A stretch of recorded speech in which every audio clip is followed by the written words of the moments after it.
মানুষ। কিন্তু এই দাবিগুলো কি আদৌ সত্য নাকি শুধু কল্পনা? সাম্প্রতিককালে আবারও এই ইউএফও দেখার খবর নতুন করে আলোচনার জন্ম দিয়েছে। বিজ্ঞানী এবং গবেষকরা অনেক সময় ধরে এই প্রশ্নের উত্তর খুঁজেছেন, ইউএফও কি আমাদের পৃথিবীতে আসা অন্য কোনো গ্রহের প্রাণীদের যানবাহন, নাকি এটি শুধুই এক ধরনের অপটিক্যাল বিভ্রম?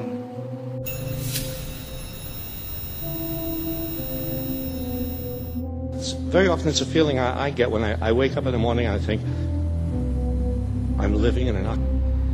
অনেক বিজ্ঞানী মনে করেন মহাবিশ্বের এত বড় পরিসরে কেবল পৃথিবী প্রাণের অধিকারী হতে পারে না। তবে ভিন গ্রহের প্রাণীরা যদি থেকে থাকে, তাদের প্রমাণ কোথায়?